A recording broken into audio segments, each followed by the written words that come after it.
All right. Streaming time. Long awaited. Long coming. Long discussed. Here it is. So we're going to be reading through Genesis. Had this idea for a while. 40 chapters. Probably going to be like 5 hours. But let's do it. All one take. Probably put it on YouTube afterward. In like hour chunks maybe. I don't know.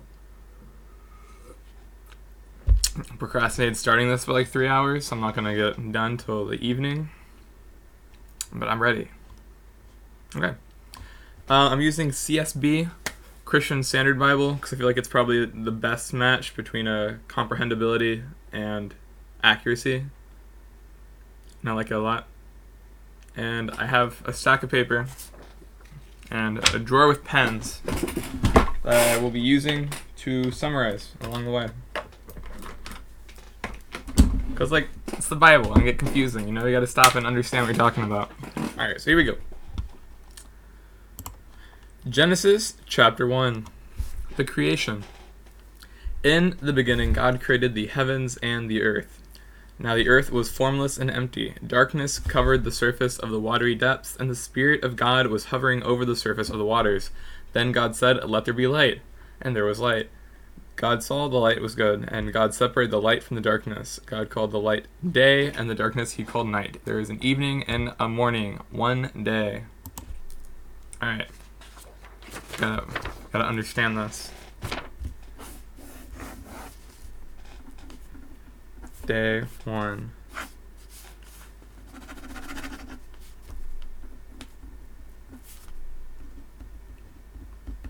That's it. There's nothing, now there's something, and that something is only light. You got day and night. Boom. Then God said, "Let there be an expanse between the waters, separating water from water."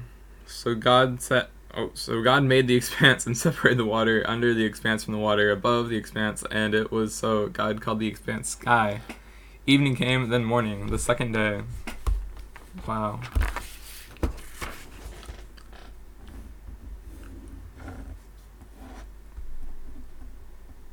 Day 2.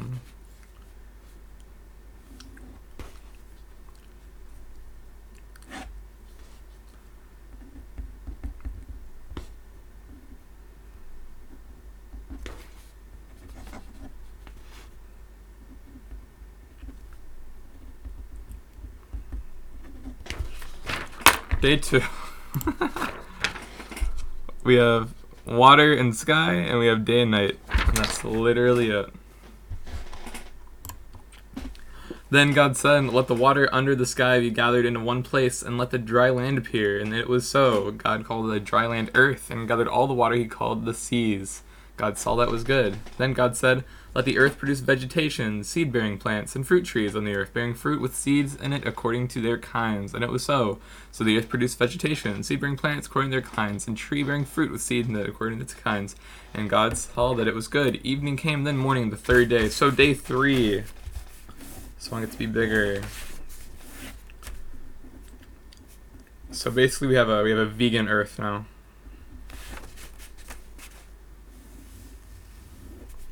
I'm just gonna have an island in my picture, because I'm not an artist. Some bushes, beautiful, beautiful, beautiful water, and then we have our diagonal day and night. Wow. These little doodles are a lot more time consuming than I expected. Cool stuff. Okay. Then God said, "Let there be lights in the expanse of the sky to separate the day from the night. They will serve as signs for the seasons and for days and years. They will be lights in the expanse of the sky to provide light on earth." And it was so.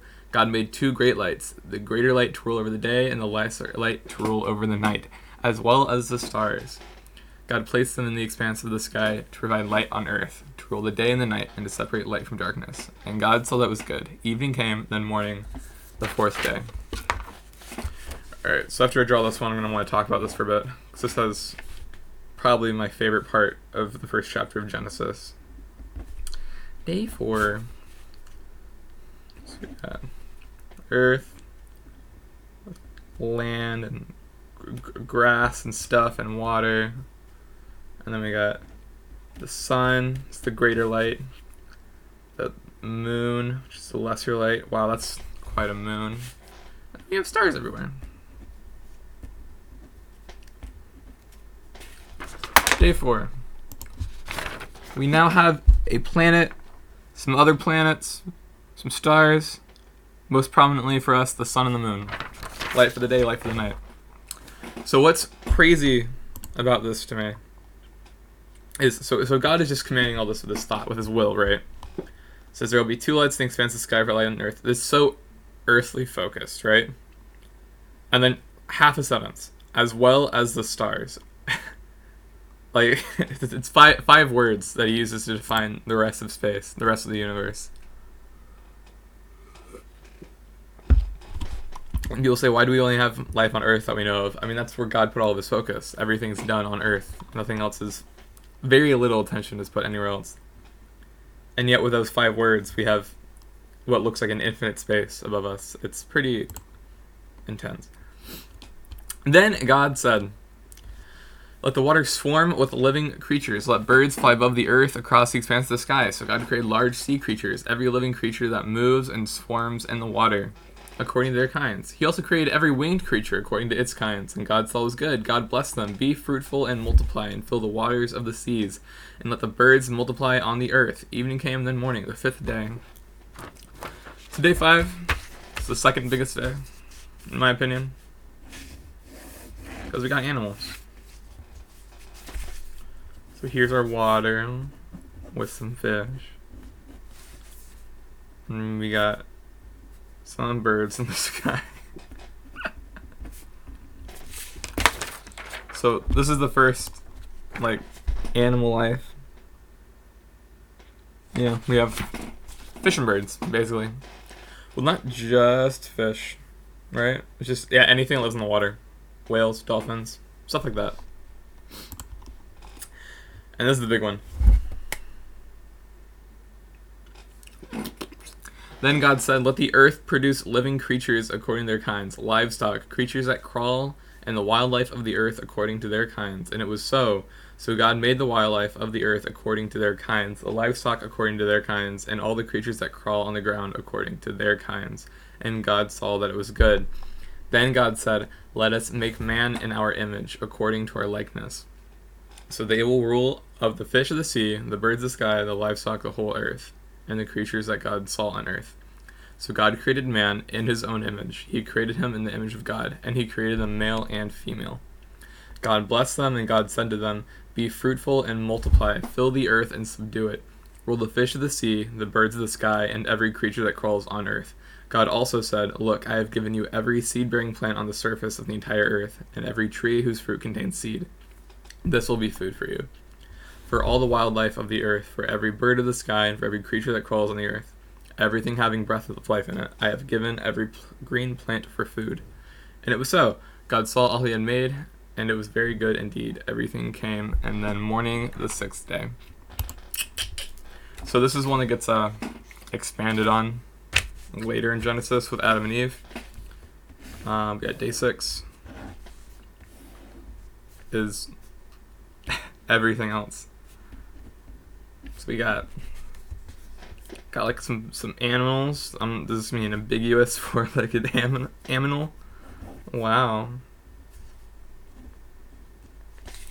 We got man. We got woman who has hair. That's my only distinction. Wow, day 6. Cool stuff.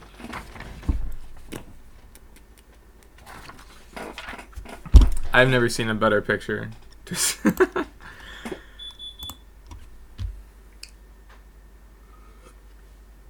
hello. I am. Hi. That's my girlfriend. I don't know if you can see her. I just came in to get stuff to wash my carpets. Okay. What would you recommend? Carpet cleaner. Where is that? Under the dryer? Okay, bye. Okay, bye. She's washing her car. Yeah. How kind. Alright, Genesis chapter 2. So the heavens and the earth and everything in them were completed. On the seventh day, God had completed his work that he had done, and he rested. On the seventh day from all his work that he had done, God blessed the seventh day and declared it holy, for on it he rested from all his work of creation. So that's why the number 7 is very important in the Bible. It's through a day of rest, it's a Sabbath, it's a holy day. Important stuff. Okay, bye. And then the rest of chapter 2 talks more about the 6th day.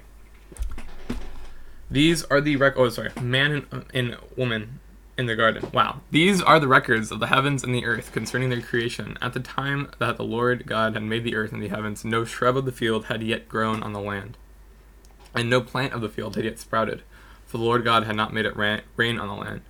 There is no man to work the ground, but mists would come up from the earth and water all the ground.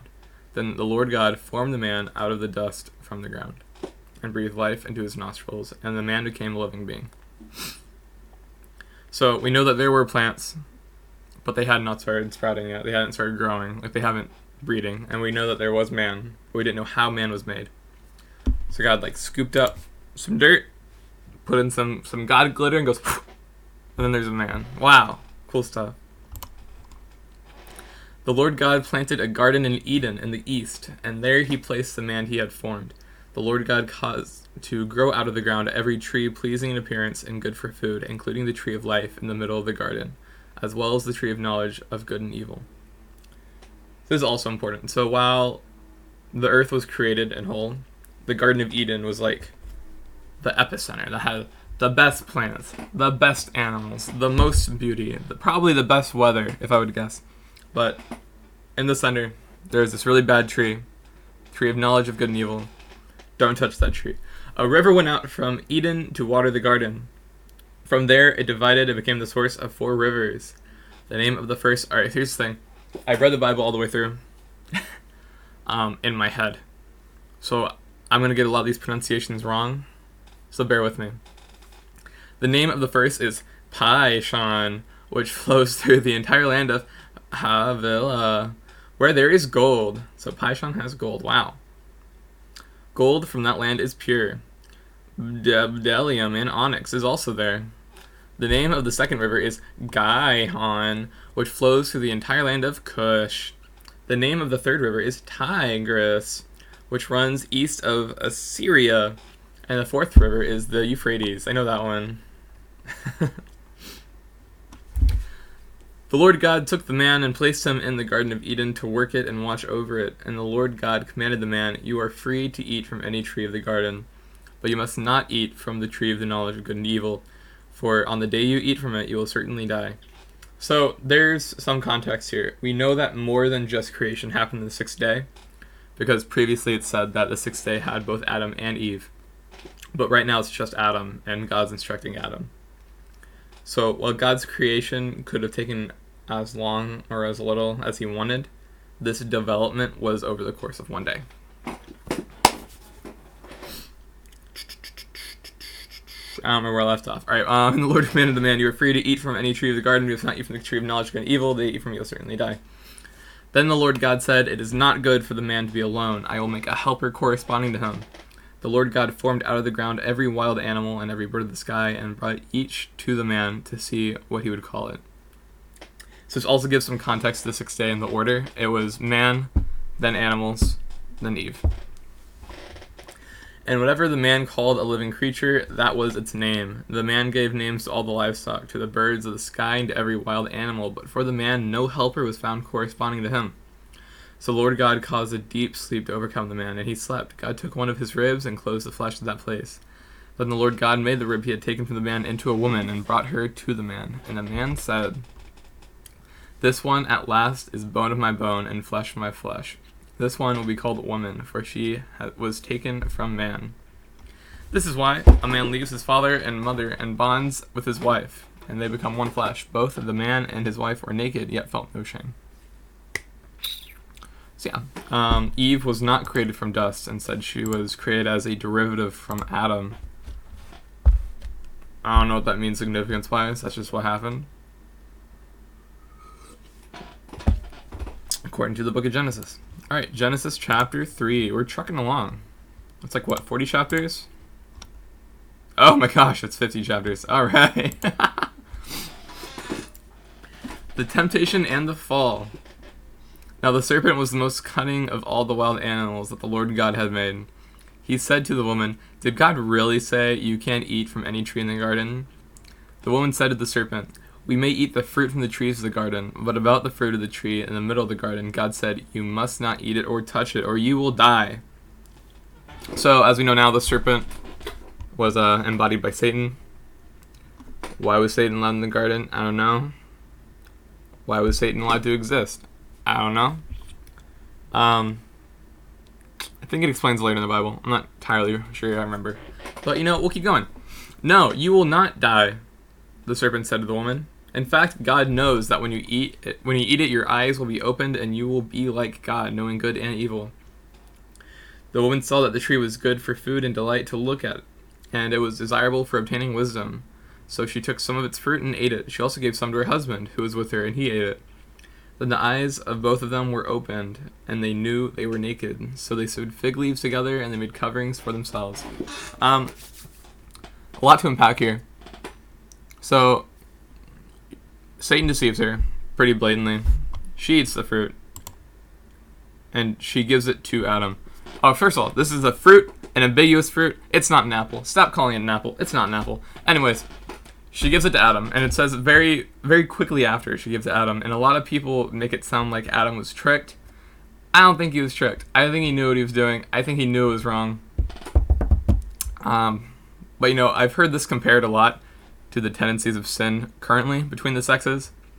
Women tend to get manipulated, and then that leads into sinning, and then men tend to be like, oh, I can handle it.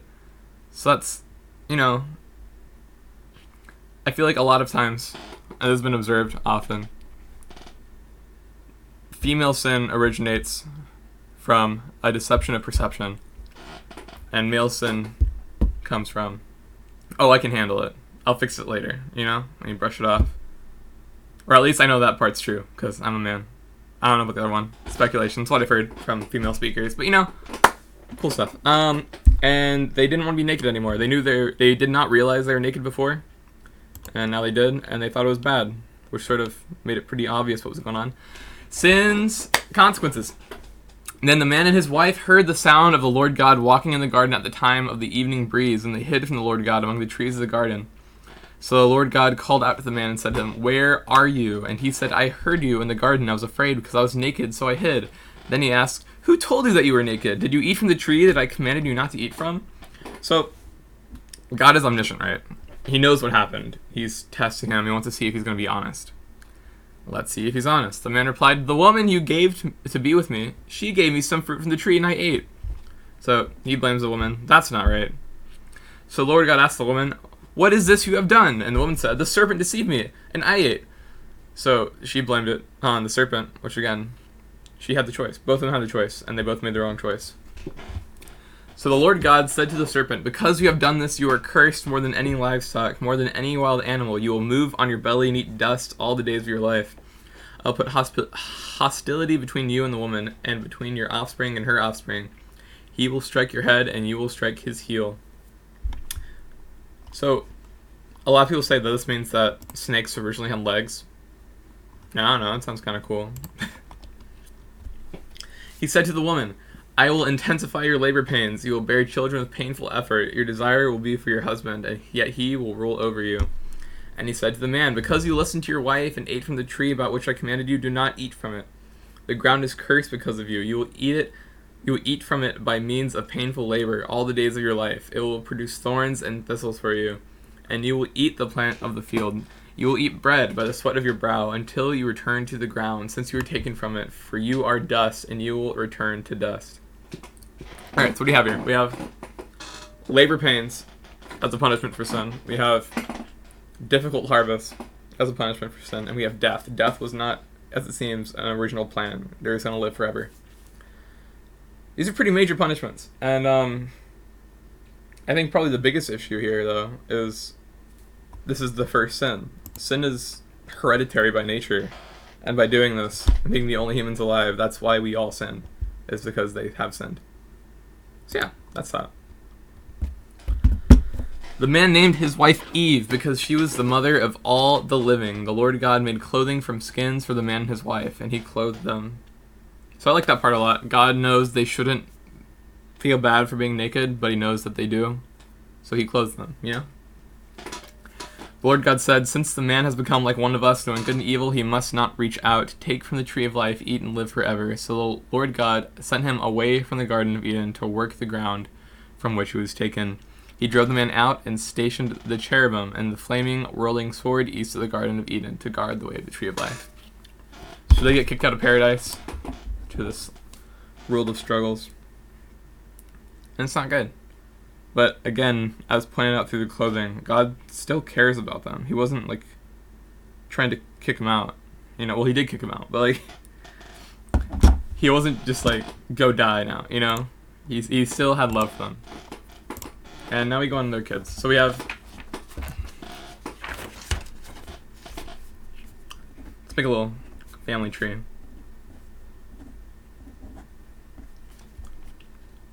We have Adam and Eve. And we'll put a little snack between them. A snack. Wow. Here's my art. Now we go on to their kids. Give me one sec.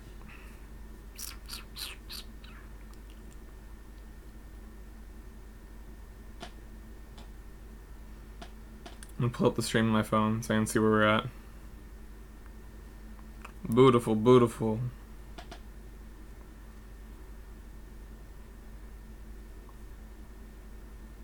Alright. Cain murders Abel. Chapter 4. The man was intimate with his wife Eve, and she conceived and gave birth to Cain. She said, "I have had a male child with the Lord's help." She also gave birth to his brother Abel. Now Abel became a shepherd of flocks, but Cain worked the ground. So we have Cain.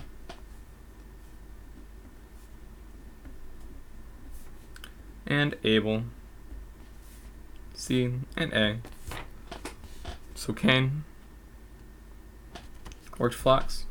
I'll give him a little staff. And Abel. Wait, no. Abel was the flocks. Cain worked the ground.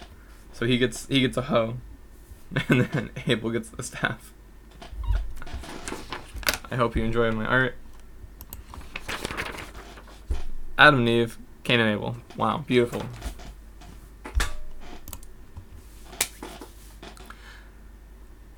In the course of the time, Cain presented some of the land's produce as an offering to the Lord.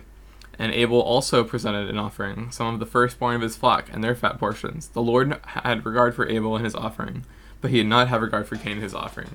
Cain was furious, and he looked despondent. So we don't know why, specifically, Cain's offering was rejected. Maybe he was only doing it because Abel did it. Maybe he was doing it with his worst crops. We don't know. But Abel gave the firstborn of his flock as an offering, and God liked it more than whatever Cain did, and Cain was not happy with that. Then the Lord said to Cain, "Why are you furious, and why do you look despondent? If you do what is right, won't you be accepted? But if you do not do what is right, sin is crouching at the door. Its desire is for you, but you must rule over it." So this shows that God, from the beginning, gave man free will. Even though he still was omniscient and omnipotent, he still cared about them and was trying to guide them the right way. That doesn't mean that you're going to listen. And I think we feel that a lot. Cain said to his brother Abel, "Let's go out to the field." And while they were in the field, Cain attacked his brother Abel and killed him.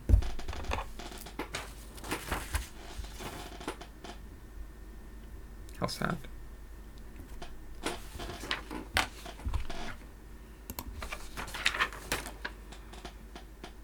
Beautiful.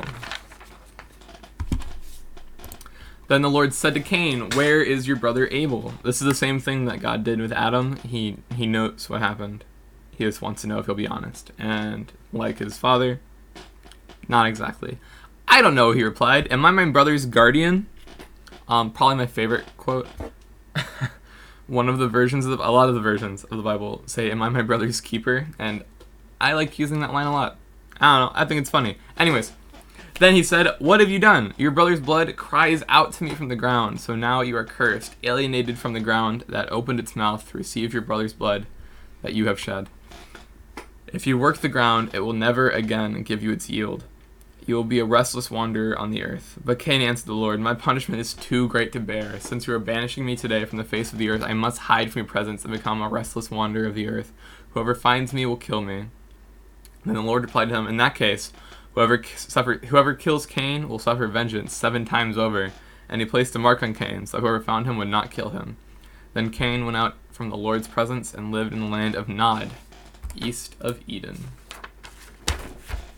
Cain moved east to Eden.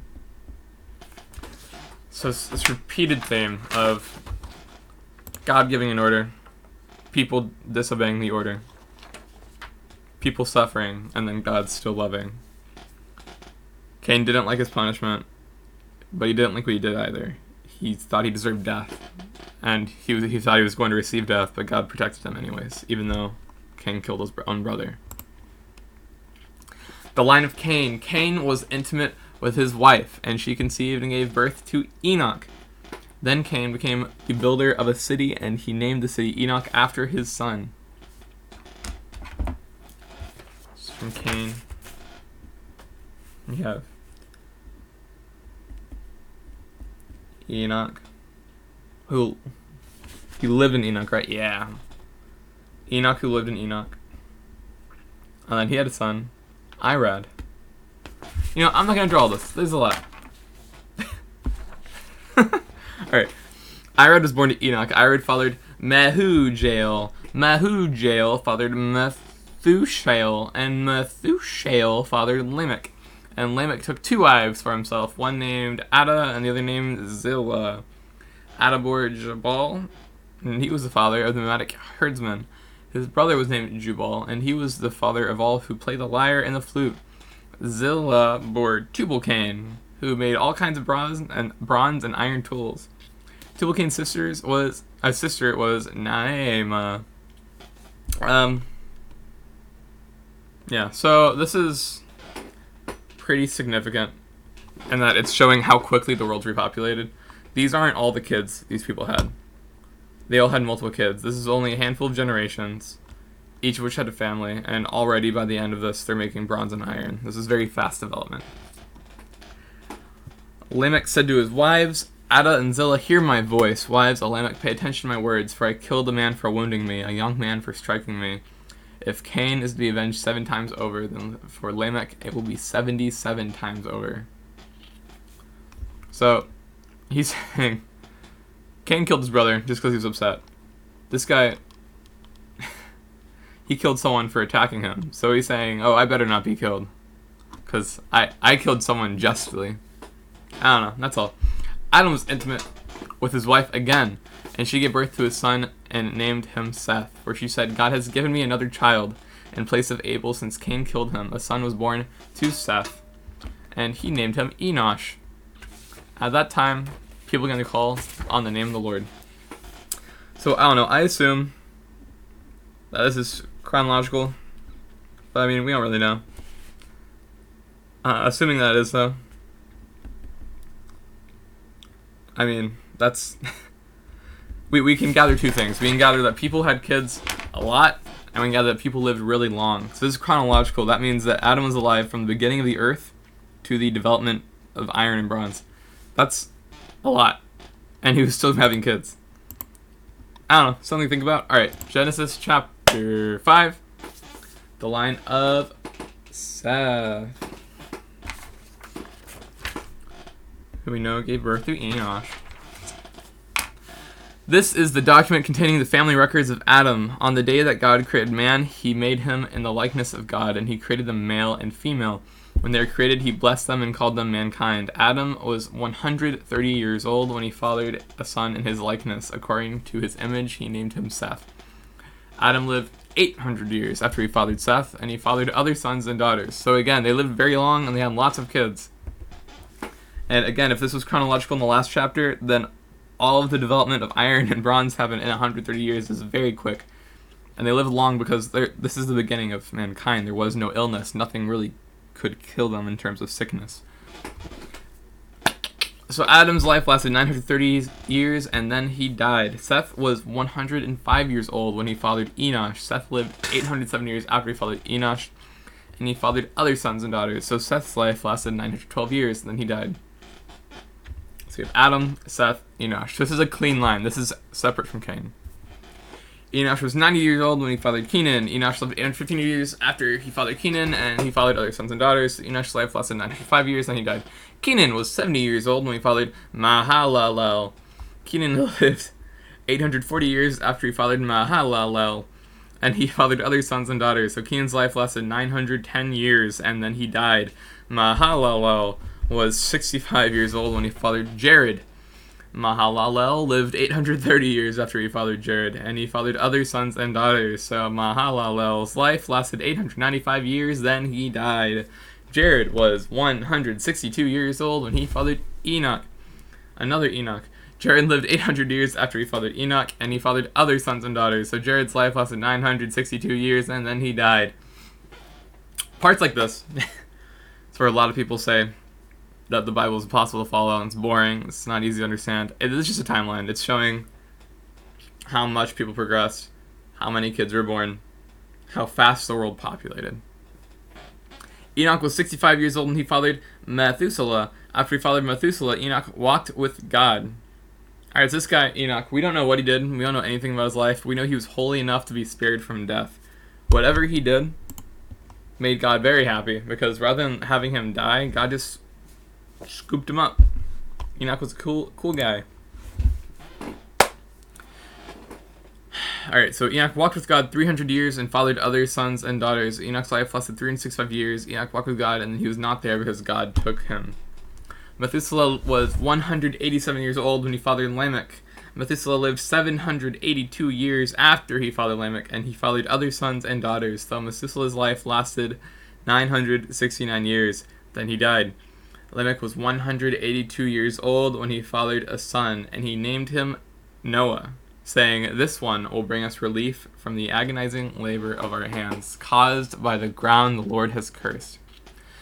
Lamech lived 595 years after he fathered Noah, and he fathered other sons and daughters, so Lamech's life lasted 777 years. Then he died.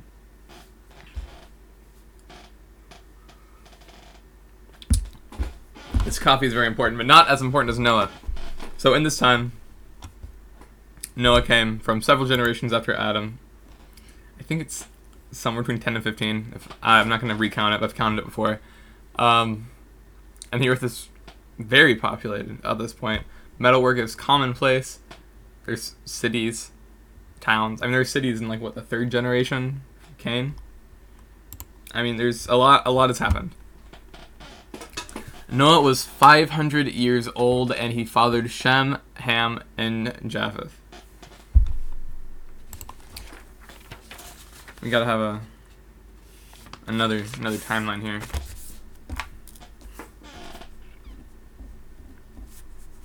We have Noah, and he has 3 sons.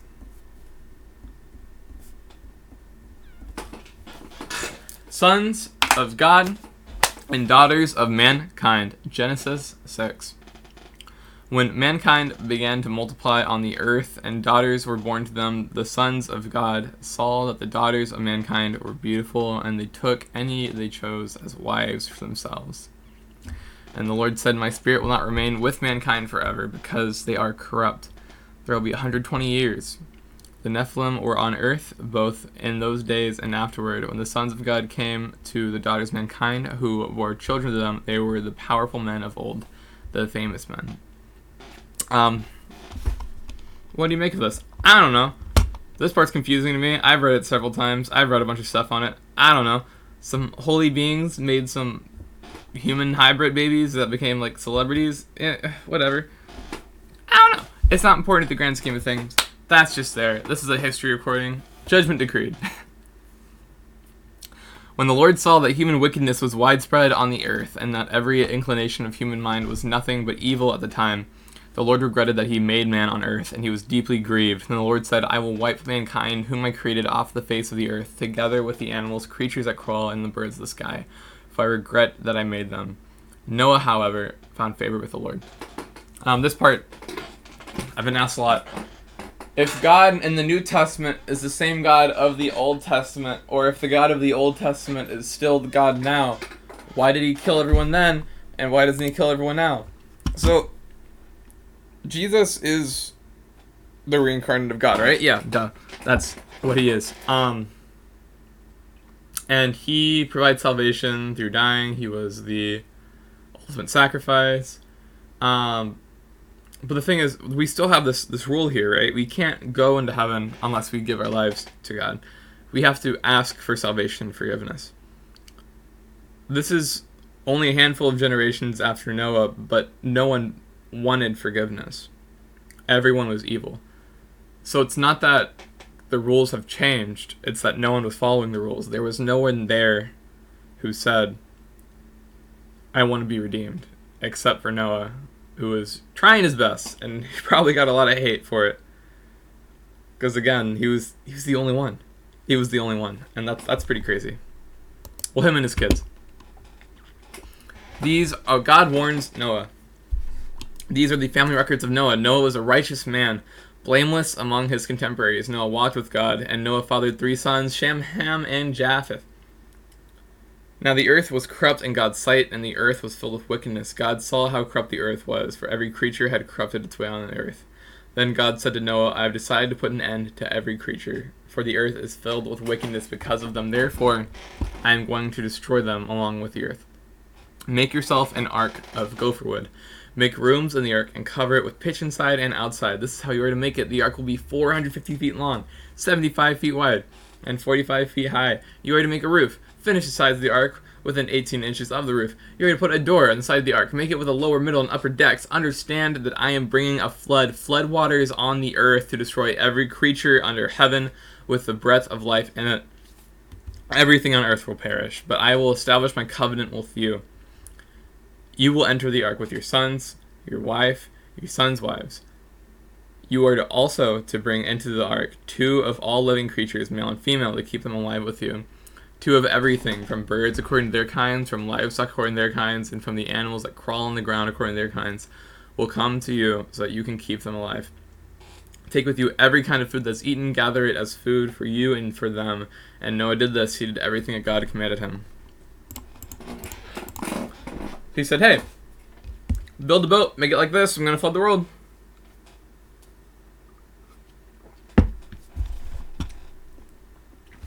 Then the Lord God said to Noah, enter the ark, you and all your household.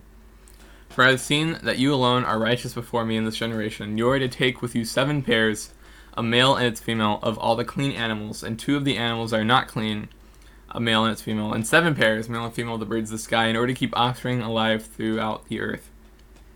7 days from now I will make it rain on the earth for 40 days and 40 nights, and every living thing I have made I will wipe off the face of the earth. And Noah did everything that the Lord commanded him.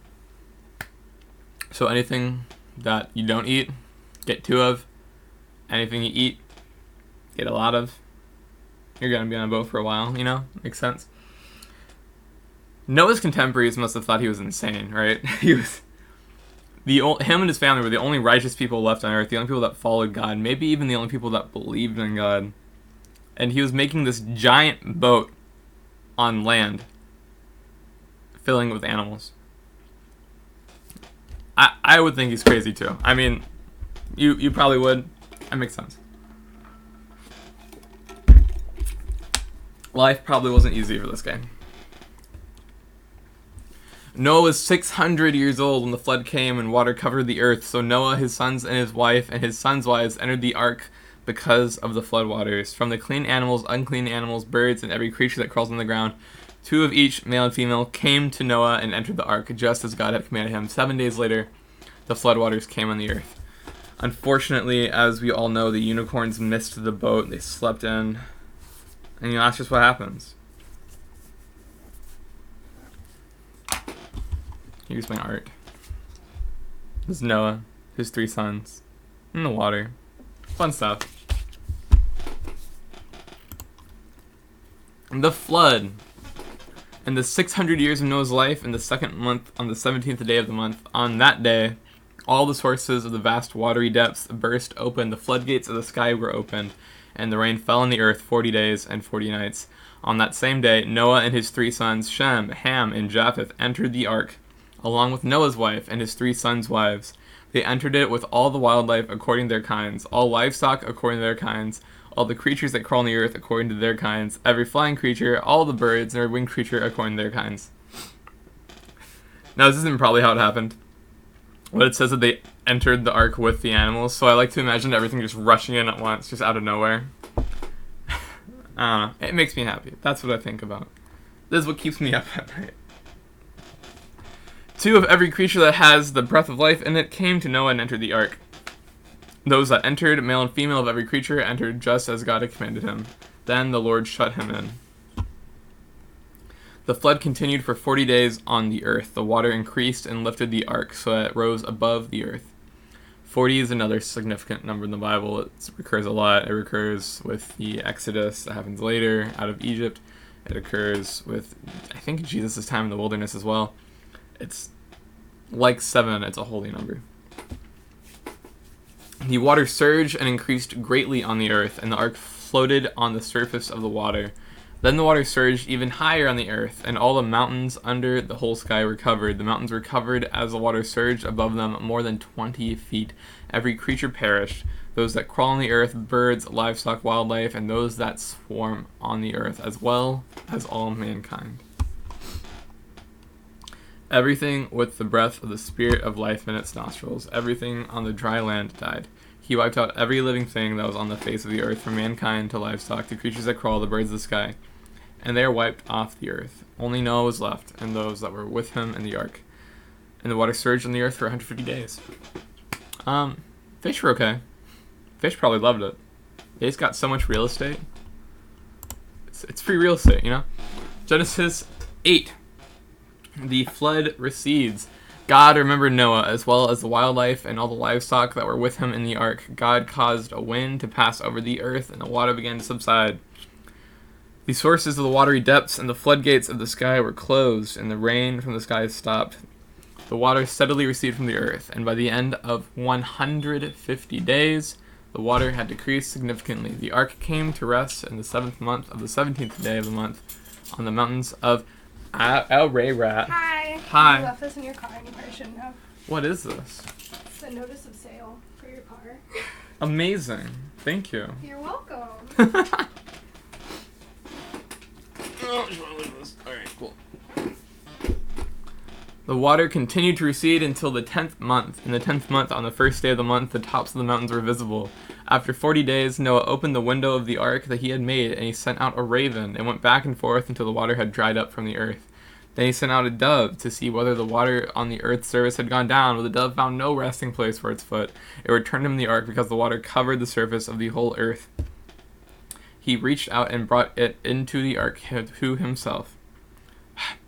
So what happened here? The rain stopped, the water was going down, no one would know if they could get out. So he has a little window, he sends some birds out, and the idea is if the bird doesn't come back, it found somewhere to land. If it comes back, there was nowhere to land and it got tired, right? So Noah waited 7 more days and sent out the dove from the ark again. When the dove came to him at evening, there was a plucked olive leaf in its beak. So Noah knew that the water on the earth's surface had gone down. After he had waited another 7 days, he sent out the dove, but it did not return to him again. In the 601st year, in the 1st month, on the 1st day of the month, the water had covered the earth, was dried up. Then Noah removed the ark's cover and saw that the surface of the ground was drying. By the 27th day of the 2nd month, the earth was dry. Cool! So he got out. Woo! The Lord's promise. Then God spoke to Noah, "Come out of the ark, you, your wife, your sons, and your sons' wives with you. Bring out all the living creatures that are with you, birds, livestock, those that crawl on the earth, and they will spread over the earth and be fruitful and multiply on the earth." So Noah, along with his sons, his wife, and his sons' wives, came out. All the animals, all the creatures that crawl, and all the flying creatures, everything that moves on the earth, came out of the ark by their families. That ark had a smell, dude. Then Noah built an altar to the Lord. He took some of every kind of animal and every kind of clean bird and offered burnt offerings to the altar. When the Lord smelled the pleasing aroma, he said to himself, I will never again curse the ground because of human beings, even though the inclination of human heart is evil from youth onward, and I will never again strike down every living thing as I have done. As long as the earth endures, seed time and harvest, cold and heat, summer and winter, and day and night will not cease. So, what happens here? He makes a offering. Offerings to God are made by burning. So he burnt some animal offerings. Did a lot, and God was like, whoa, that's real great. And then he's like, you know what? I'm never going to kill you again. You're all right. A big thing here he stated, it says, the human heart is evil from youth onward. A lot of people question if people are by default good or by default evil. This gives us an answer from the Bible standpoint. It says that life is by default evil because it's been corrupted by the descending line of Adam and Eve. So there's that. God's covenant with Noah. God blessed Noah and his sons and said to them, be fruitful and multiply and fill the earth. So this sort of makes them like the new Adam and Eve, you know. He told them to be fruitful and multiply. Now he's telling Noah to be fruitful and multiply. The fear and terror of you will be in every living creature on the earth, every bird of the sky, every creature that crawls on the ground, and all the fish of the sea. They are placed under your authority. Every creature that lives and moves will be food for you. As I gave the green plants, I have given you everything. However, you must not eat meat with its lifeblood in it. And I will require a penalty for your lifeblood. I will require it from any animal and from any human. If someone murders a fellow human, I will require that person's life. This is sort of like the first version of the Ten Commandments. He's setting some ground rules. Hey, don't be a jerk. Don't kill people. That's not cool. Don't do it. Whoever sheds human blood, by humans his blood will be shed. For God made humans in his image. But you, be fruitful and multiply, spread out over the earth and multiply on it. Then God said to Noah and his sons with him, understand that I am establishing my covenant with you and your descendants after you, and with every living creature that is with you, birds, livestock, and all wildlife of the earth that are with you, all the animals of the earth that come out of the ark. I establish my covenant with you that never again will every creature be wiped out by floodwaters. There will never again be a flood to destroy the earth. Fire is still an option though, right? That's always really ominous to me. His promise is, hey, no more floods. Am I right? Anyways. And God said, this is the sign of the covenant I am making between you and every living creature with you, a covenant for all future generations. I have placed my bow in the clouds, and it will be a sign of the covenant between me and the earth. Whenever I form clouds over the earth and the bow appears in the clouds, I will remember my covenant between me and you, all the living creatures. Water will never again become a flood to destroy every creature. The bow will be in the clouds, and I will look at it and remember my permanent covenant between God and all the living creatures on earth. God said to Noah, this is the sign of the covenant that I have established between me and every creature on earth. So a covenant basically is like a holy promise, a really important promise, and a rainbow is what he's talking about that he put in the sky. He put up a rainbow to remember this covenant, to mark it, to make it special. So that's why rainbows are significant for Christianity.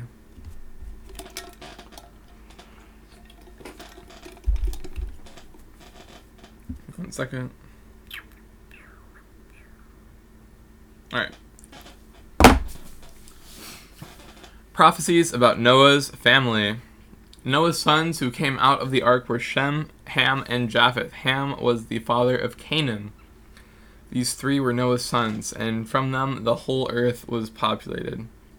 So again, repopulation, they're the new Adam and Eve, but they sort of have a head start because they already had 4 men and some women. So it was definitely a faster process than before. Noah, as a man of the soil, began by planting a vineyard. He drank some of the wine, became drunk, and uncovered himself inside his tent. Ham, the father of Canaan, saw his father naked and told his 2 brothers outside. Then Shem and Japheth took a cloak and placed it over both their shoulders, and walking backwards they covered their father's nakedness. Their faces were turned away, and they did not see their father naked. When Noah woke from his drinking and learned what his youngest son had done to him, he said, Canaan is cursed. He will be the lowest of slaves to his brother. He also said, Blessed be the Lord, the God of Shem. Let Canaan be Shem's slave. Let God extend Japheth. Let Japheth dwell in the tent of Shem. Let Canaan be Shem's slave. Now Noah lived 350 years after the flood, so Noah's life lasted 950 years, and he died. This is a lot. Again, there's a lot of things that are very important in the beginning of the Bible. So, Noah, the almost like the first version of Moses. He was the retribution for earth. Even he is capable of being overcome by sin. He became a drunk after the ark. And in one of his drunken stupors, he fell asleep naked, and his son found him. And he felt shameful because he knows he shouldn't see his father naked, so he got his brothers to, without looking at him, cover him up. And then when Noah woke up, he found out that his son did see him naked, and he cursed him for it. So that's that. Pretty not super great stuff. The Table of Nations. These are the family records of Noah's sons, Shem, Ham, and Japheth. They also had sons after the flood. Alright, this is going to be a lot. So I need to hydrate my throat.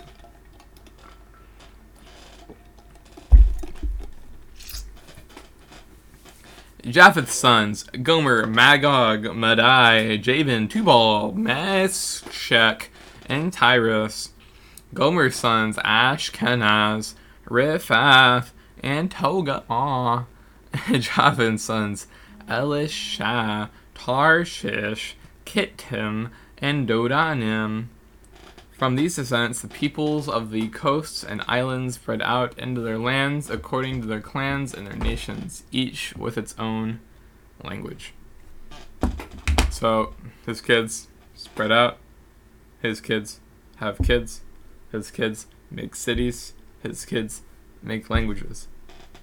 Just development of humankind, as we know it. Ham's sons, Cush, Mizraim. Again, I'm sorry for my pronunciations. Put, and Canaan. Cush's sons, Seba, Havilah, Sabta, Ramah, and Sabteka. And Ramah's sons, Sheba, and Dedan.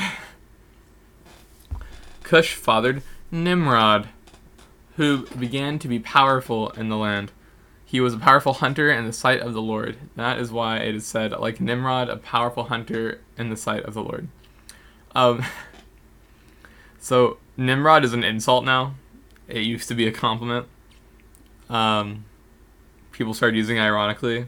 Like when someone parks really bad and you go, wow, way to go, Einstein. You know, Einstein, that would normally be a compliment, but now it's sort of become an insult because people use it ironically. That's also what happened to Nimrod. He was originally a really cool dude. His kingdom started with Babylon, Erech, Akkad, and Calneh, and the land of Shinar. From that land he went to Assyria and built Nineveh, Rehoboth, Calah, and Resen, between Nineveh and the great city Calah. Mizraim fathered the people of Lud, Anam, Leab, Pathras, Kasla. The Philistines came from them, and Caphtor. I promise this isn't easy for anyone to understand. This is confusing for everyone. If you get lost here, it's okay. Canaan fathered Sidon, his firstborn, and Heth, as well as the Jebusites, the Amorites, and the Girgashites, the Hivites, the Archites, the Sinites, the Arvadites, the Zemarites, and the Hamathites. Afterward, the Canaanite clan scattered. The Canaanite border went from Sidon going toward Gerar as far as Gaza, going toward Sodom, Gomorrah, Admah, and Zeboim as far as Lasha. So we hear about a lot of these later on. A lot of these still exist now. Not a lot of these. Some of these still exist now. So yeah, these aren't things you need to memorize. They're just things that are gonna be referenced later, and this is how they came about.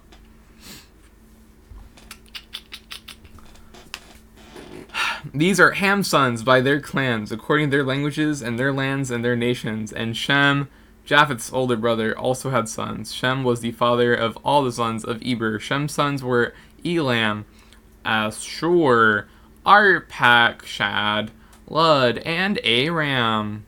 Aram's sons, Uz, Hul, Gether, and Mash.